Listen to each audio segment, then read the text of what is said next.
empruntez les chemins insoupçonnés que vous offre la vie. Ici Soraya et chaque mercredi, je vous emmènerai au cœur de nouvelles réalités. Au programme, auto-guérison, psychologie pratique, neurosciences, souveraineté intérieure et bien d'autres thèmes qui élargiront vos horizons pour vivre, mourir et renaître en toutes circonstances. Vous écoutez le podcast des chemins insoupçonnés. Maintenant, nous allons parler de la prise de décision en situation d'incertitude. Qu'est-ce que dit la théorie économique et psychologique ?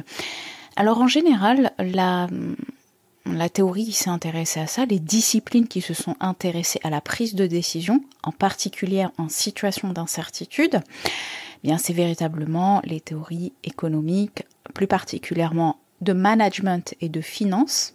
Dans le management, vous savez, les prises de décision dans les entreprises sont presque quotidiennes et importantes, puisque les conséquences peuvent être soit très bénéfiques, soit parfois entre guillemets catastrophiques.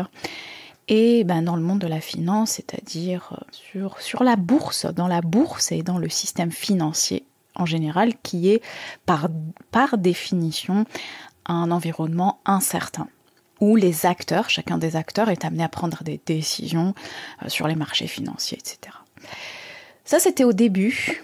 Et puis, il y a quelques années, c'était dans les années 60-70, la psychologie cognitive a commencé à s'intéresser plus particulièrement à ces processus-là, puisque il s'agit d'êtres humains. Donc, les prises de décision sont liées non seulement à l'aspect du contexte, comme on l'a vu en extérieur, mais surtout intérieur, puisque tout est d'abord et avant tout psychologique chez l'être humain. Alors, je me souviens, moi j'avais fait un cursus économie politique au départ, et plus particulièrement économétrie au début, donc qui est orienté sur la quantification, sur l'aspect quantitatif de l'économie, donc par les statistiques, par les calculs. En économie, on aime bien tout quantifier.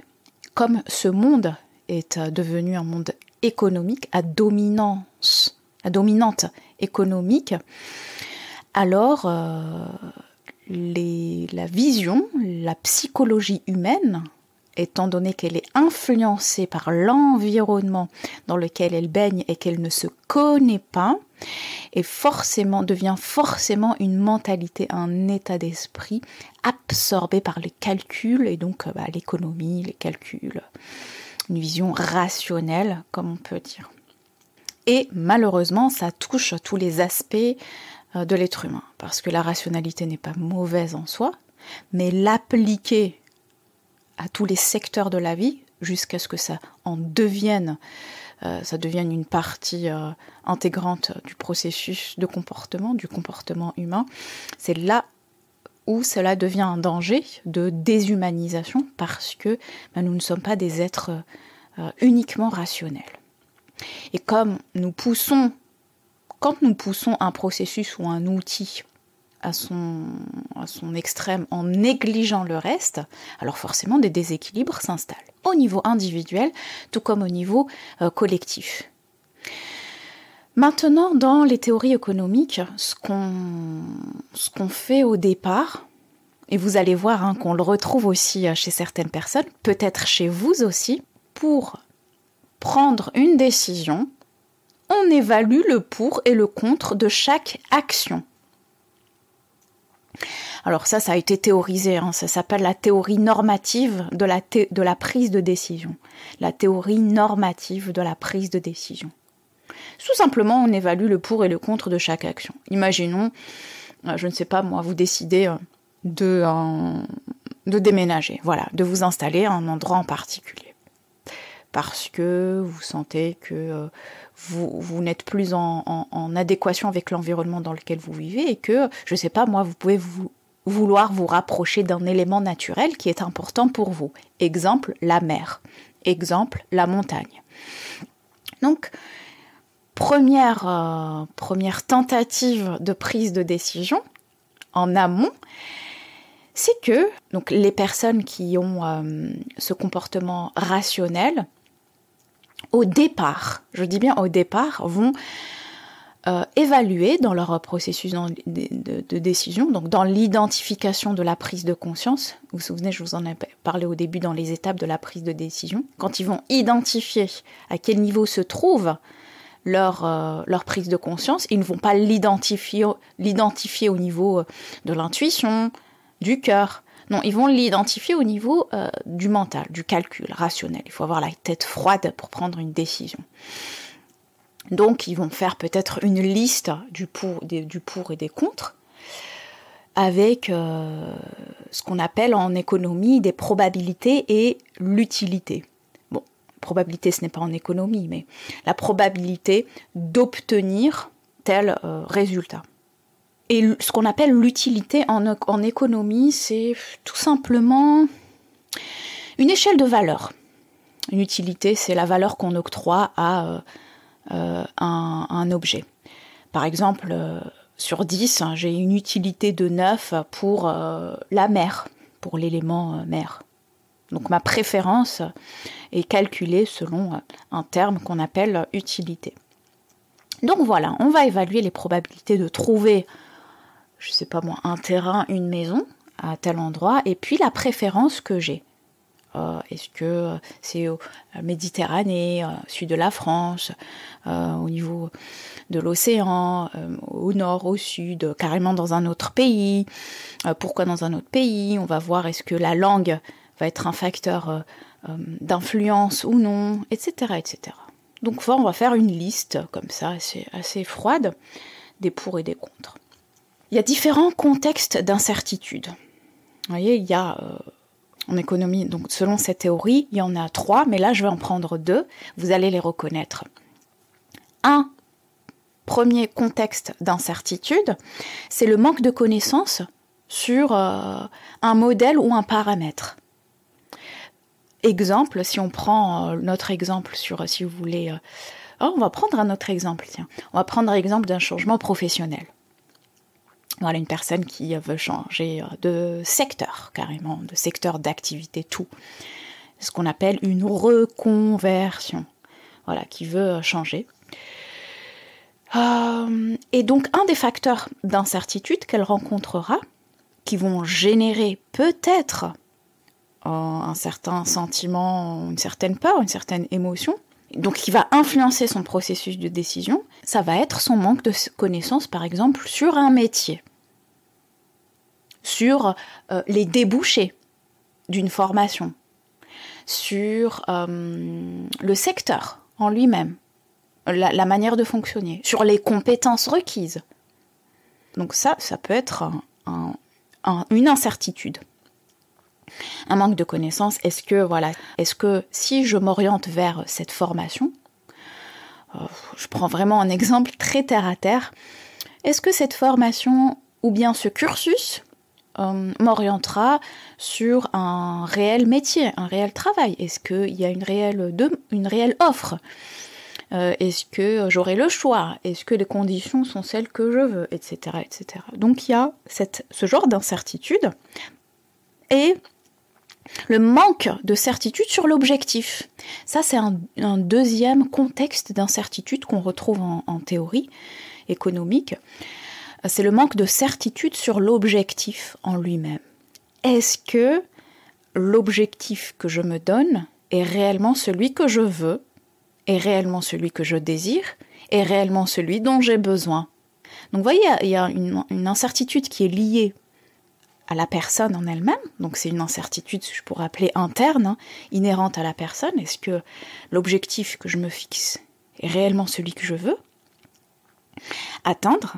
Ou alors je ne sais même pas quel est mon objectif, je n'arrive pas à le définir, donc encore moins à l'atteindre. Comment peut-on atteindre quelque chose que l'on ne définit pas, que l'on ne peut pas clarifier mentalement?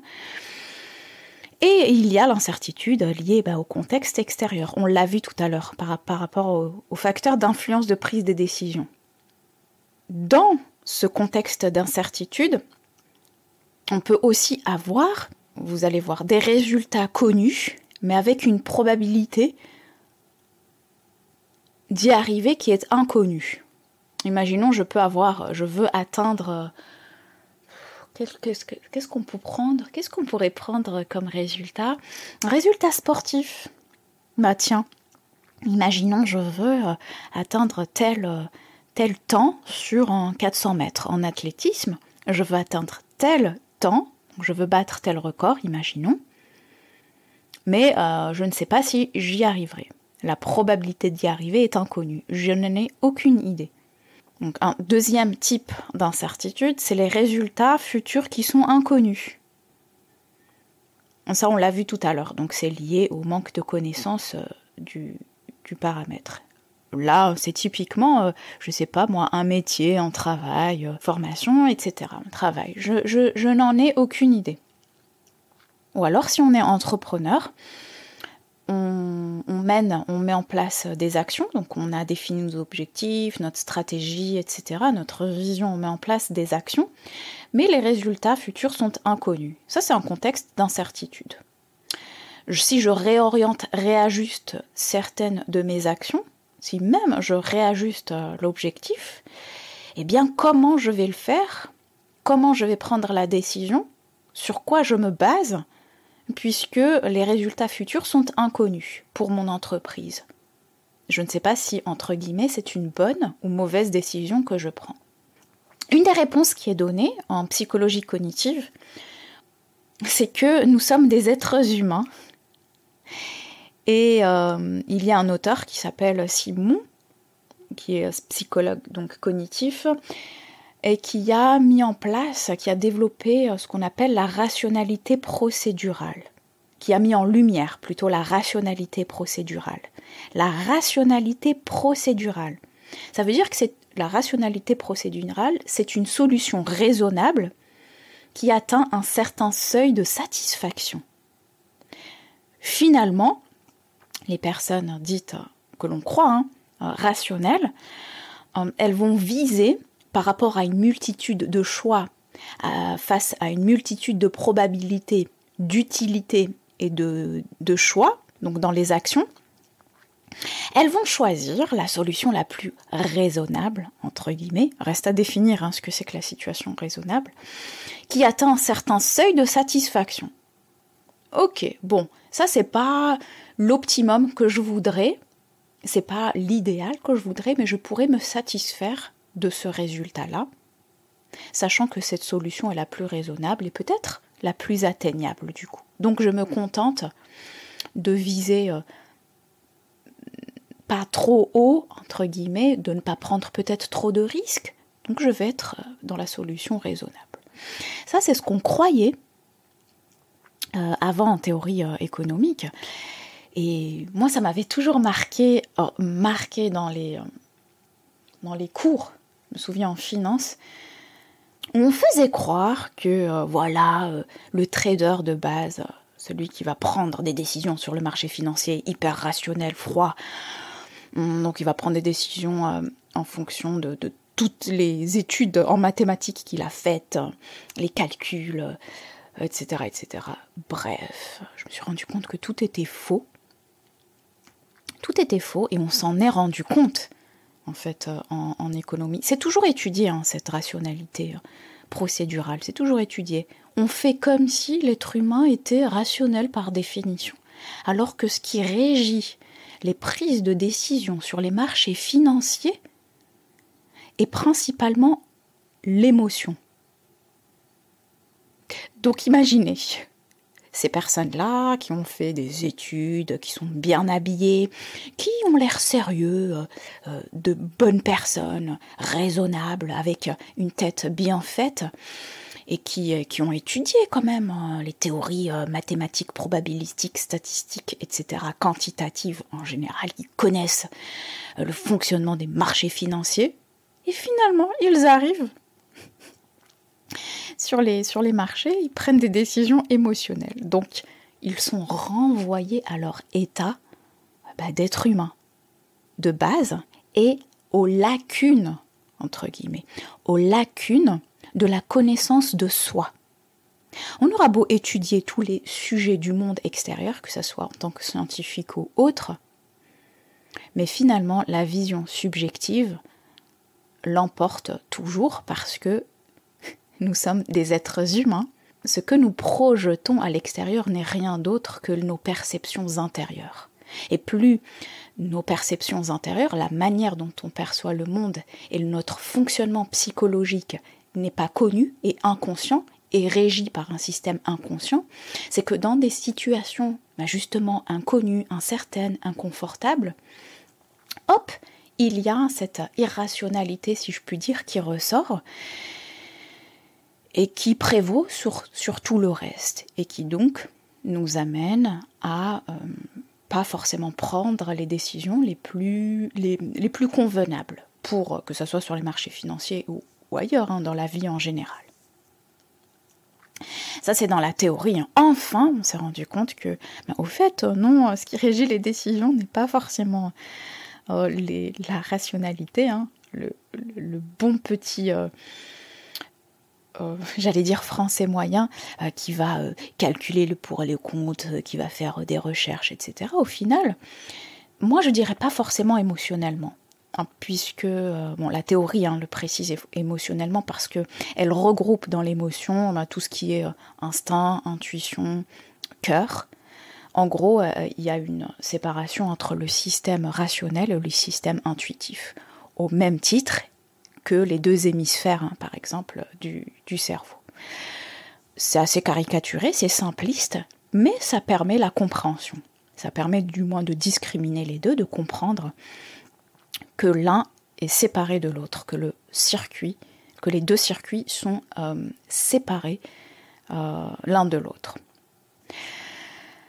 Alors, les critiques justement que cette théorie-là en psychologie font, c'est que les incertitudes finalement, qu'est-ce que c'est que l'incertitude elle est très subjective. Si je dis que, vous savez, celui qui dit ouais, mais si tu prends cette décision-là, c'est incertain par rapport au marché, je ne sais quoi, du travail, je ne sais quelle autre décision, sur quoi se base cette personne? Sur une perception subjective d'un résultat.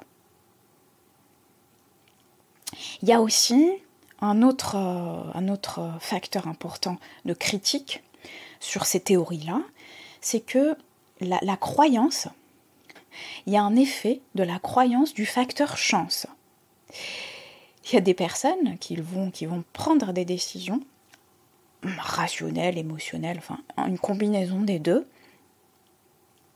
et qui vont se dire, allez, je me fie à la chance parce que moi je suis quelqu'un de chanceux, donc j'attirerai que du bon dans la vie et j'attirerai que des belles choses. Donc voilà, peu importe la décision que je prendrai, je suis chanceux dans tous les cas. Les dieux sont avec moi. Donc ça rentre aussi en jeu sur les prises de décision. Il y a...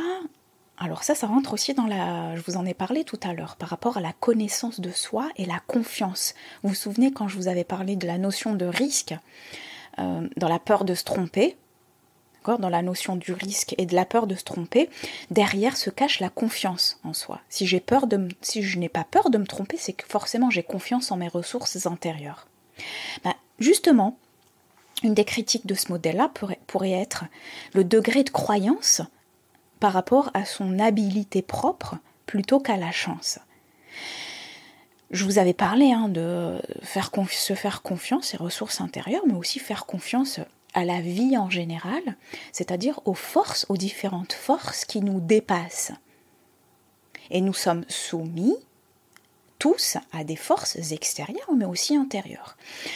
On ne peut pas dire que tout est lié à notre propre volonté, notre propre responsabilité, pas du tout, c'est d'une ignorance accablante. Nous avons notre propre influence, notre propre rôle dans ce jeu, si je puis dire, global, mais il y a l'influence de chacun d'entre nous, et des influences qui dépassent l'être humain. Donc il y a des personnes qui vont soit donner plus d'importance Bon, c'est un peu les personnes plus pragmatiques, hein, qui vont donner de l'importance, énormément d'importance à notre propre capacité, nos ressources propres. C'est aussi lié, vous voyez, à la différence entre le destin, la destinée et le déterminisme. Est-ce que tout est déjà déterminé d'avance, ou alors nous pouvons avoir le choix de changer les choses, de changer les scénarios, de modifier les scénarios qui nous sont proposés. Il y a aussi, si on veut regarder les choses de manière un peu plus élevée, il y a aussi ce côté-là. Donc il y a des personnes qui vont se dire non, il y a ni chance, ni Dieu, ni force, ni rien. Tout doit venir de moi. Donc ça, vous voyez, ça c'est aussi un facteur qui va influencer la prise de décision en situation d'incertitude. Et puis enfin, on peut identifier les grandeurs relatives. Qu'est-ce que ça veut dire les grandeurs relatives? C'est la valeur subjective de l'émotion suscitée. La valeur subjective de l'émotion suscitée. Lorsqu'il y a une émotion qui émane par rapport à un objectif, lorsqu'on visualise un objectif donné, exemple, une personne qui est à la recherche d'un tel résultat, lorsqu'elle va visualiser, ne serait-ce que d'imaginer le résultat, peu importe la manière dont elle le visualise, normalement, ça devrait créer une émotion en elle. Normalement. Une émotion plutôt agréable. Et en fonction de la valeur qu'on octroie à cette émotion, de l'importance qu'on lui octroie, alors ça va, oui ou non, influencer notre prise de décision. Si en visualisant quelque chose, un objectif que je veux atteindre, ça suscite en moi une émotion, je dirais une joie extrême et un grand enthousiasme, mais que une autre partie de moi vient dire attention, trop beau pour être vrai, tu vas te calmer, tu vas être plus raisonnable, très bien, ça suscite de la joie, de l'enthousiasme, etc. Mais les chiffres disent autre chose. Okay, donc tu vas un peu te calmer et tu vas plutôt te recentrer sur les chiffres. Donc vous voyez, ça c'est une personne qui va octroyer une valeur moindre à son émotion, à l'émotion qui est suscitée. Elle va plus octroyer une valeur supérieure à son pragmatisme, au calcul. À ces calculs, à des chiffres. D'ailleurs, des chiffres qui peuvent eux aussi d'ailleurs être totalement subjectifs. On nous fait croire que les prises de décision sont rationnelles. Ça, c'est en théorie. Hein. Alors qu'elles sont pour la plupart émotionnelles et intuitives. Si on prend le secteur, même le secteur médical d'ailleurs. Le secteur médical, si vous allez voir un médecin, pourquoi tel médecin choisirait tel traitement, par exemple, par rapport à un autre? Il aura bien évidemment des données pour établir un diagnostic. Et après, il évaluera intuitivement si cette personne sera plus adaptée à tel traitement ou non.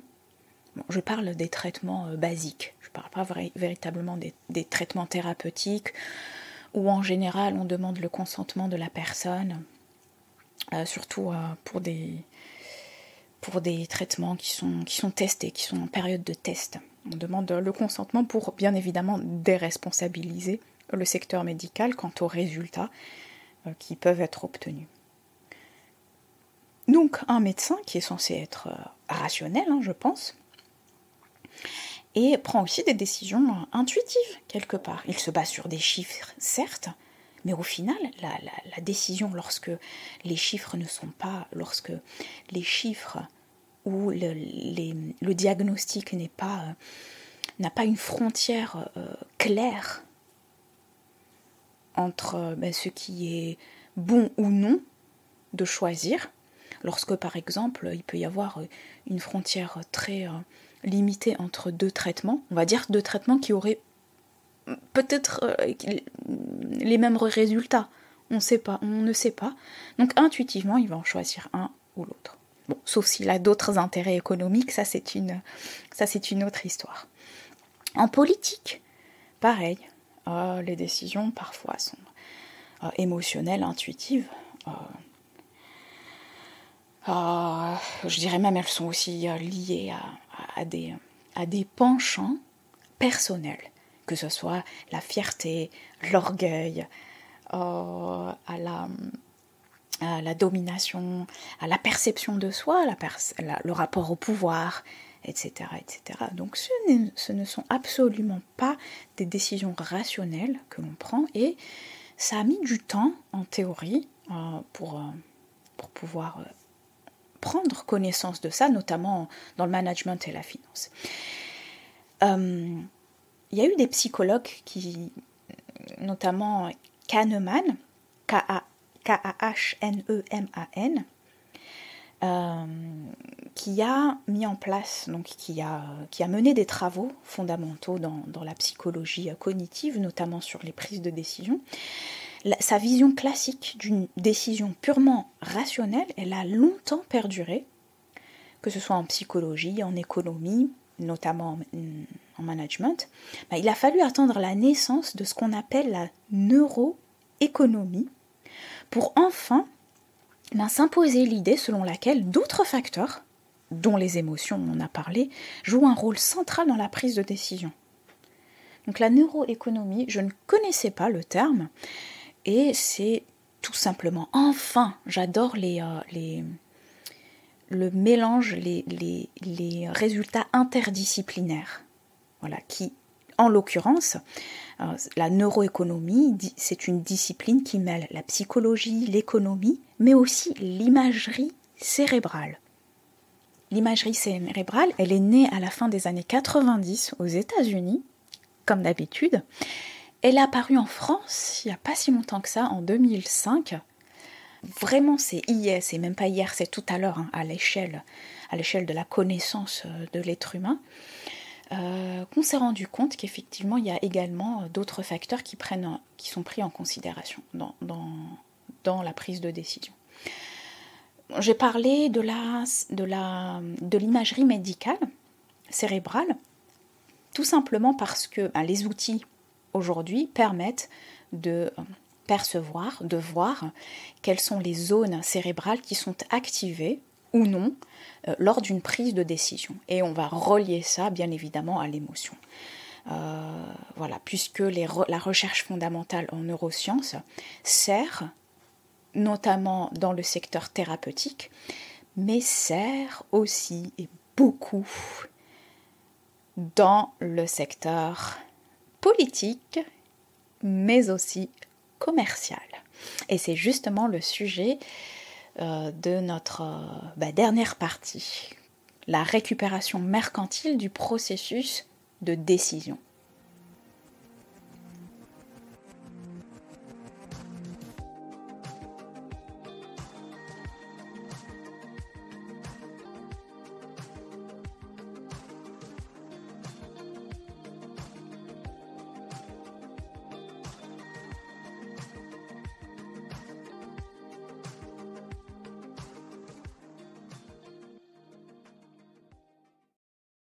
Alors la récupération mercantile, pourquoi je l'ai appelée la récupération mercantile du processus de décision? Voilà notre dernière partie.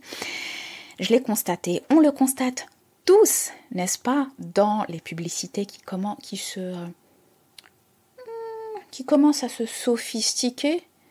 Voilà, y a de moins en moins de subtilité, mais on voit qu'il y a de plus en plus de l'activation des sens dans un premier temps, mais aussi de l'activation, il y a une émotion suscitée par rapport à ce que valorise telle ou telle personne dans une culture donnée.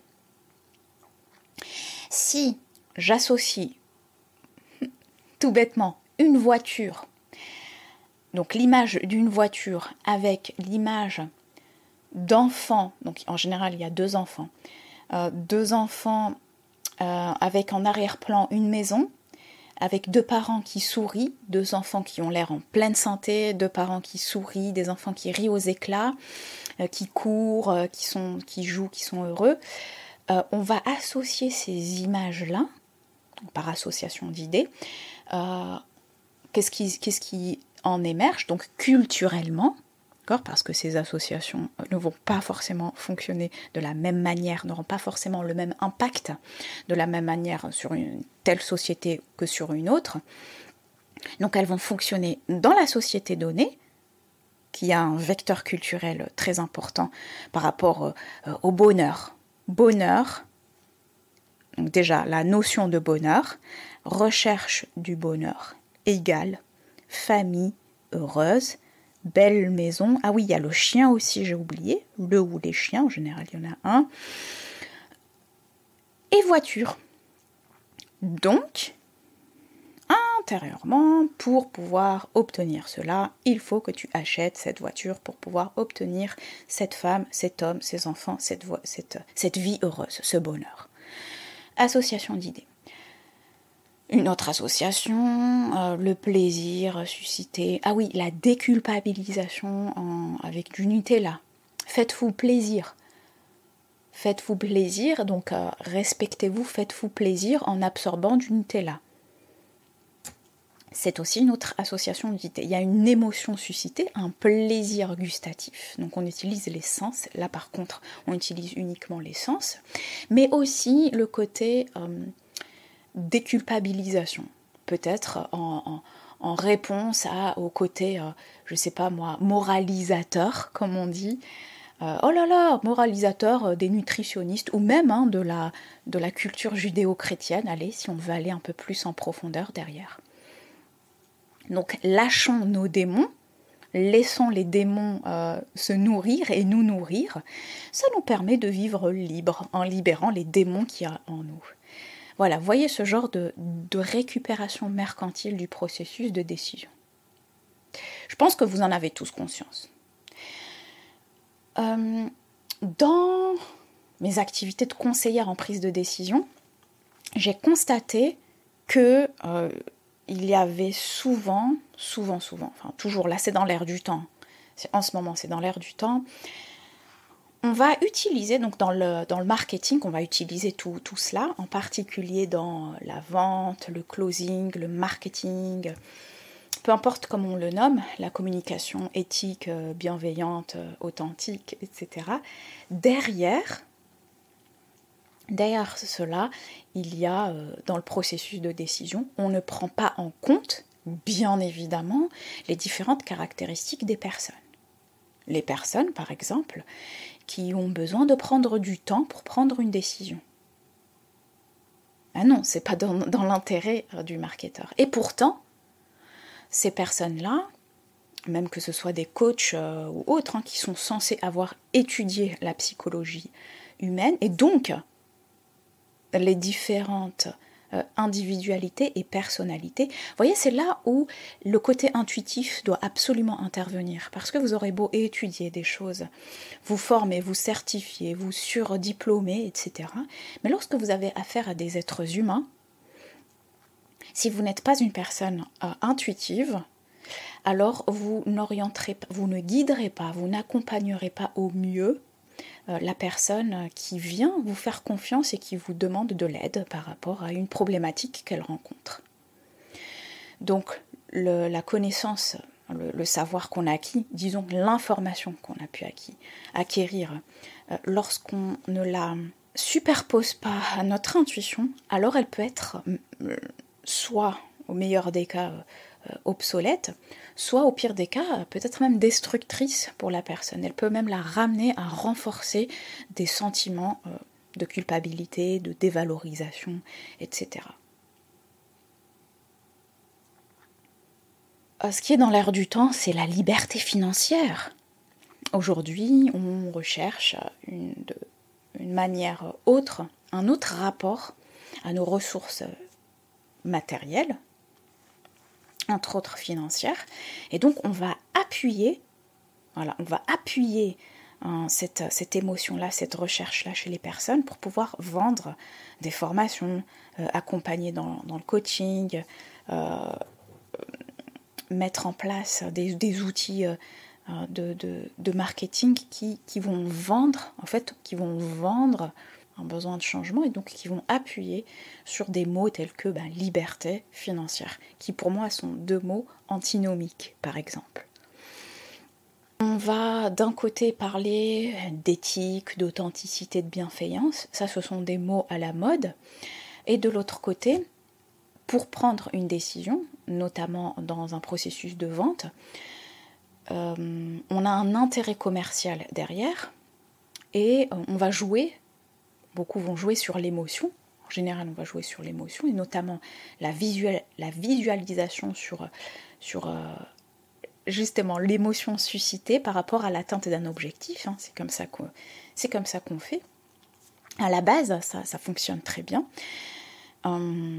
sauf que derrière il y a cette récupération qui n'est pas forcément toujours dans l'intérêt de celui qui est censé prendre une décision pour lui-même et dont on manipule, dont on oriente l'émotion. Donc voilà, on utilise les connaissances psychologiques en psychologie, donc la recherche en psychologie, on va l'utiliser dans le secteur politique, bien évidemment. Ça c'est avec la psychologie sociale, donc la manipulation des masses, mais aussi on va l'utiliser dans le secteur marketing, beaucoup, hein, que ce soit publicité. Mais il ne faut pas croire, hein, aujourd'hui avec le nombre croissant d'auto-entrepreneurs, les individus eux-mêmes, hein, c'est plus les multinationales ou les grandes entreprises, les individus eux-mêmes utilisent ces processus-là pour vendre, puisqu'il y a de plus en plus de personnes qui se mettent à leur compte, donc elles se mettent, on va dire, à la page de ce qui fonctionne.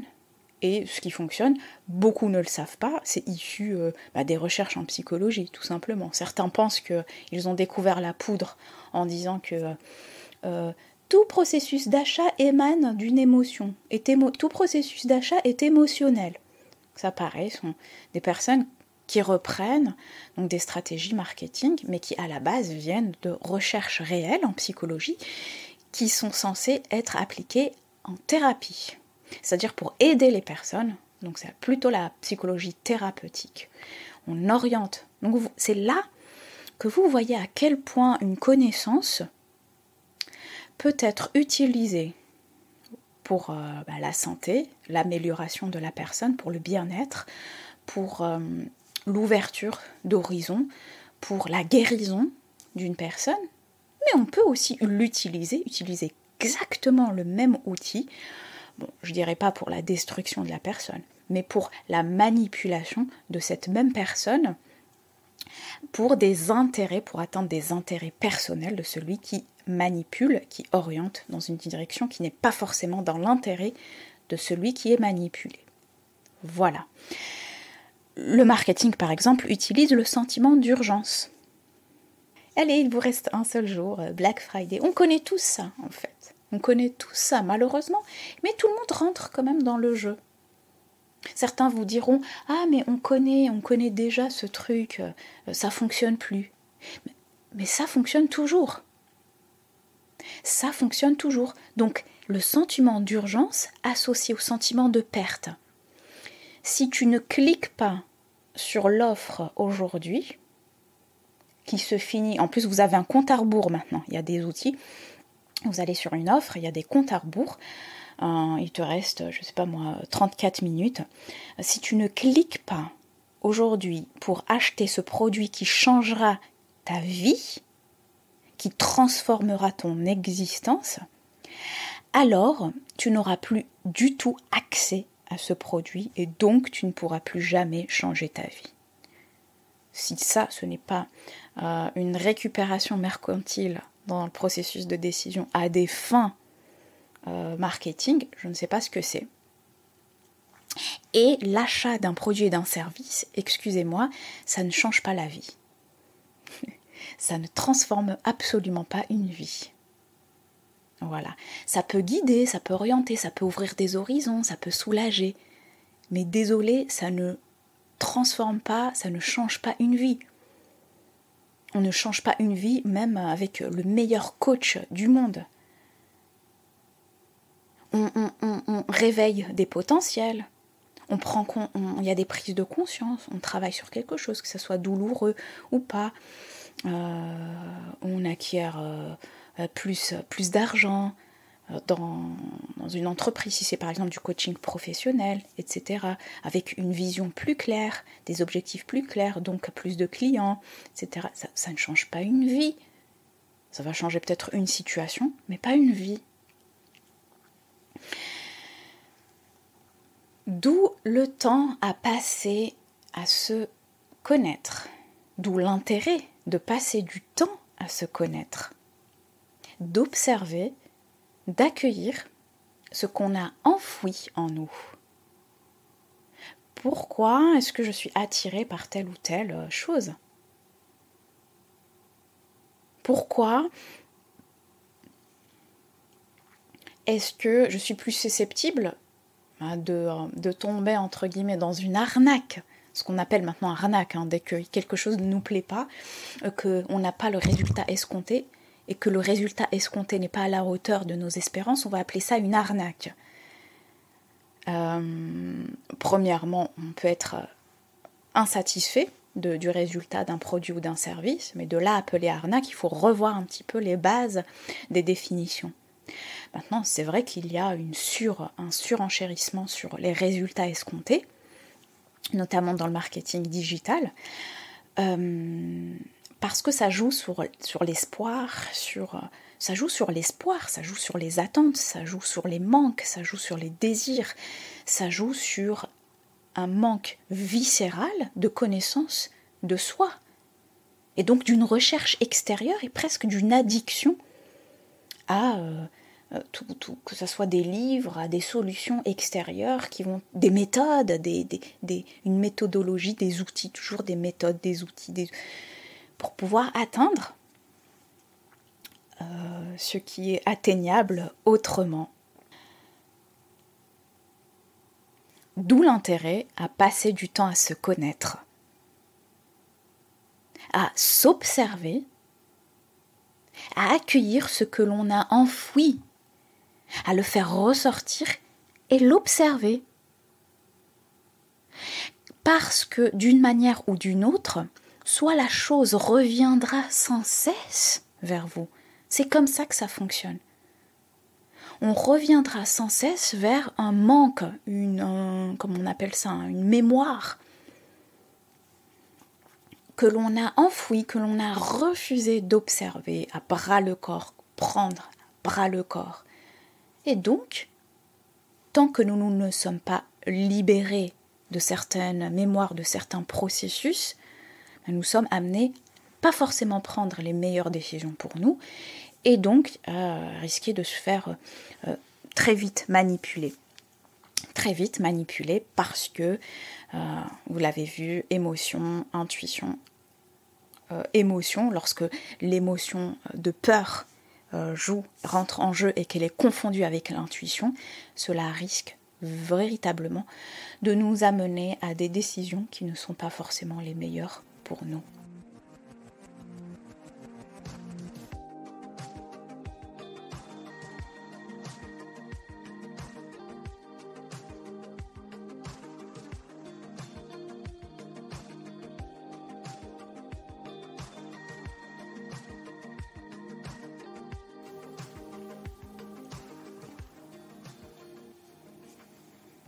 Ça y est, la prise de décision n'a presque plus de mystère pour vous.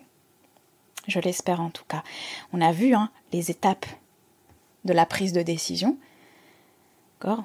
La prise de conscience est très très importante une des premières étapes de la prise de décision, qui est la prise de conscience d'une situation. Et ensuite, vous avez vu ce qui peut influencer votre prise de décision. Identifiez-vous à chaque fois ce qui influence votre prise de décision. Identifiez, recherchez, faites ressortir, prenez le temps d'observer toutes ces influences-là avant d'entamer votre prise de décision, et encore plus le passage à l'action. J'espère que le côté théorique vous a aussi aidé. Vous avez vu que longtemps, la prise de décision en situation d'incertitude a été l'objet de recherches en théorie économique et plus tard psychologique. On a découvert ce qu'on savait déjà. C'est souvent ça dans les recherches scientifiques. On découvre ce qu'on sait déjà. On a découvert que, les prises de décision ne sont pas rationnelles, mais plutôt pour la plupart émotionnelles et intuitives, et ce dans tous les secteurs, même ceux qui se disent les plus rationnels, et que grâce ou à cause, du moins avec ces connaissances-là, ces recherches-là sur la psychologie humaine, comme tout outil, ça peut très bien bénéficier le processus de guérison. Donc dans l'aspect thérapeutique, on utilise le résultat de ces recherches, on les applique dans le secteur thérapeutique pour nous-mêmes, en tant qu'individus, mais aussi dans le secteur médical, thérapeutique, souvent aussi alternatif, mais pas que. Mais aussi, comme tout outil, comme toute connaissance, ça peut aussi desservir, être utilisé à des fins qui ne nous avantagent pas, à savoir la commercialisation, le marketing, la politique aussi, on connaît tout ça. Encore une fois, j'arrive donc avec les mystères de la prise de décision. Ma conclusion, c'est que la connaissance de votre processus de prise de décision est très important. Pourquoi est-ce que vous prenez telle décision au quotidien? Par exemple, votre nourriture. Comment vous le prenez? Donc pourquoi? Comment? Qu'est-ce qui vous pousse à? Quels sont les éléments déclencheurs? Ça, c'est dans le quotidien, mais aussi dans les situations, dans les prises de décision plus importantes. Mais rappelez-vous que les situations, les prises de décision dans le quotidien fondent des habitudes. Et lorsqu'elles sont inconscientes, alors ce sera votre inconscience, donc vos manques, vos affects, vos blessures qui vous guideront tout au long de votre vie. Donc voilà, j'ai voulu commencer par la prise de décision. Pour moi, c'est très important pour la suite des épisodes de ce podcast, qui est plus orienté sur la guérison, l'auto-guérison, du moins pour la première saison. Ça a été un plaisir pour moi d'aborder, de discuter et d'échanger avec vous, de mettre en lumière certains points. Et justement, en parlant de prise de décision dans le quotidien, j'ai hâte de vous retrouver au 2e épisode qui va traiter justement des poisons pour le corps. Quels sont tous les poisons pour le corps? Et dans le corps, j'inclus non seulement le corps physique, mais le corps psychique. Et à tout de suite pour le 2e épisode.